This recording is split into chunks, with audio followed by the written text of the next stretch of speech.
Bismillahirrahmanirrahim. Assalamualaikum warahmatullahi wabarakatuh. Waalaikumsalam warahmatullahi wabarakatuh. Puji syukur kehadirat Allah Subhanahu wa taala. Marilah senantiasa kita bersyukur pada hari ini yang mana kita telah diberinya kesehatan, kesempatan sehingga kita dapat menghadiri kegiatan pada minggu ini, yaitu wirid rutin mingguan.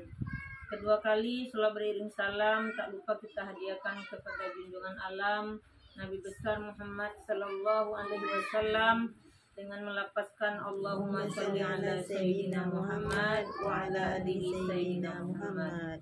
Ibu-ibu yang kami hormati, ibu ahli bait, keluarga yang kami muliakan, di sini kami sedikit menyampaikan materi, yaitu tentang pentingnya belajar tahsin untuk menyempurnakan bacaan Al-Quran. Tahsin itu artinya kita belajar kaidah-kaidah, yaitu tajwid ataupun makhrajul huruf. Membaca Al-Quran merupakan kewajiban bagi setiap umat muslim. Oleh karena itu membaca dan juga mempelajari Al-Quran hukumnya wajib. Wajib bagi setiap kita umat muslim. Tidak hanya cukup dengan membacanya saja, tetapi harus dipelajari. Jadi kalau kita sudah bisa, tentu kita mungkin merasa belum cukup karena masih ada kesalahan ataupun belum sempurna. Jadi wajib bagi kita untuk mempelajarinya. Tetapi harus dipelajari. Di dalam mempelajari Al-Quran pun tak bisa sembarangan. Jadi kalau belajar Al-Quran tuh kalau zaman sekarang Bu, memang sudah bisa mungkin di HP, cari di YouTube cara belajar tajwid atau belajar makhraj. Bisa kita mencari, tetapi kalau tidak ada guru ataupun yang kita ikuti bukunya, itu tidak bisa juga kita pelajari sendiri. Karena kaidah-kaidah tajwid itu banyak macamnya. Karena banyak ilmu-ilmu yang harus dipelajari. Jadi dalam Al-Quran itu banyak ilmu tajwidnya. Ilmu tajwid itu tidak hanyalah 1-2, tapi banyak sekali. Ada yang namanya idgham, ada yang namanya ikhfa, ada yang namanya iklab, ada yang namanya izhar, dan lain sebagainya.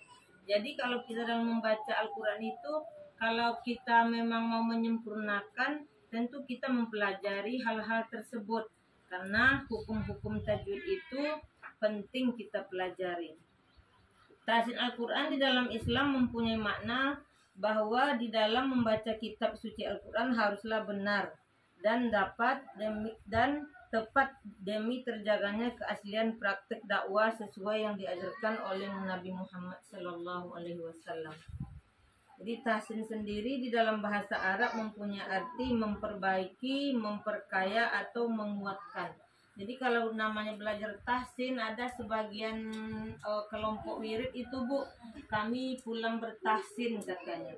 Jadi bukan wirid ini harusnya bukan membaca surat Yasin saja, tapi boleh kita belajar tahsin. Tahsin itu yaitu memperbaiki bacaan, memperkaya, memperbagus, menyempurnakan. Jadi dalam wirid itu kalau di daerah kita ini memang satu-satunya hanya membaca surat Yasin, membaca tahlil, tahsin. Tapi ada sebagian daerah itu dia mempelajari tahsin, tapi dia tetap berwirid namanya. Yang seperti ini kita datang ke pengajian atau ke majelis taklim, tetapi bukan untuk membaca Yasin saja, tapi bisa mempelajari tahsin Al-Quran. Karena hukum belajar tahsin Al-Quran itu termasuk disiplin jadinya ilmu tajwid yang kita pelajari itu. Karena tadi ada sebagian kita membaca kalimat Al-Quran itu ada hanya disepelein saja. Sedangkan dia mungkin harusnya didengungkan atau wajib dipanjangkan atau wajib ditasdidkan, tetapi karena kita belum memahami sepenuhnya, tapi kita membacanya hanya menyepelein, belum sempurna dan tidak benar, baru artinya masih salah. Karena hukum belajar tahsin itu ialah fardu kifayah, sedangkan hukum membaca kitab suci Al-Quran adalah fardu ain. Dengan begitu membaca Al-Quran dengan menggunakan tajwid menjadi hukumnya wajib. Jadi belajar Al-Quran itu wajib ibu-ibu. Oleh karena itu, di dalam proses membaca Al-Quran yang baik dan benar juga diwajibkan untuk mempelajari ilmu-ilmu tajwid demi kesempurnaan dalam membaca Al-Quran. Jadi kalau kita sudah merasa bisa, Bu, ya mungkin kita perlu juga kedarusan. Karena kita percaya dengan diri sendiri itu belum tentu benar kata kita, benar kata orang yang bisa, mungkin masih ada kesalahan bagi kita.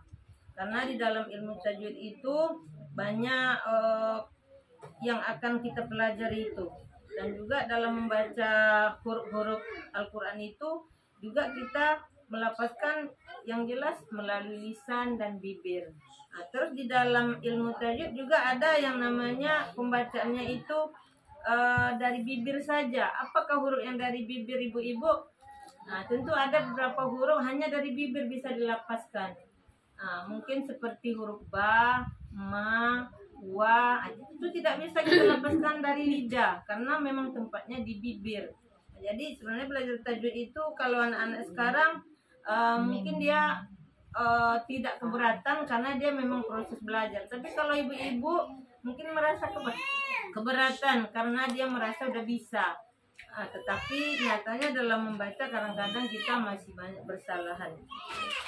Dan juga kesalahan dalam membaca Al-Quran ada dua macamnya, yaitu ahlanul jali dan ahlanul kofi. Yaitu kesalahan jali itu mungkin kita salahnya berat. Salah jali itu hurufnya kadang-kadang barisnya di atas tersebut di bawah, kadang barisnya di depan tersebut di atas, itu namanya salah jali. Kalau salah kopi tersebut itu mungkin tentang tajwidnya. Tajwidnya aturan didengungkan, tidak didengungkan, atau dipanjangkan, tidak dipanjangkan, atau tak ada sama sekali kita menahan di situ. Itu termasuk kesalahan ahlanul kopi. Kesalahan tersebut antara lain perubahan bunyi, perubahan harokat, memanjangkan huruf yang seharusnya pendek ataupun sebaliknya.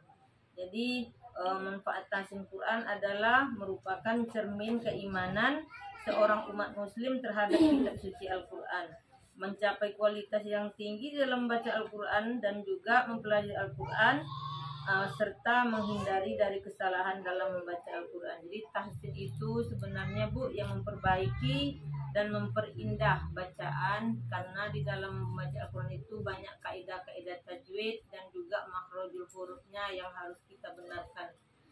Kalau mungkin ibu-ibu masih sudah benar membaca hurufnya, mungkin di tajwidnya mungkin ada juga lagi kekurangannya.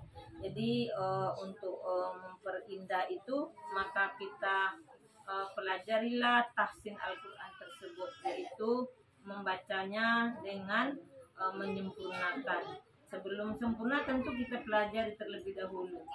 Seharusnya kalau kita berkemauan, ya bagus sekali ibu-ibu yang merasa belum bisa boleh belajar.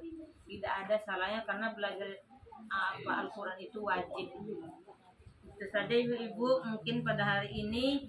Mudah-mudahan ada manfaat yang kami sampaikan ini, dan mungkin ada sedikit motivasi untuk ibu-ibu semua agar mungkin lebih mempelajari Al-Quran. Bagi yang belum sempurna bacanya mungkin bisa lagi belajar. Kami mohon maaf. Wabillahi taufiq wal hidayah. Wassalamualaikum warahmatullahi wabarakatuh. Waalaikumsalam warahmatullahi wabarakatuh.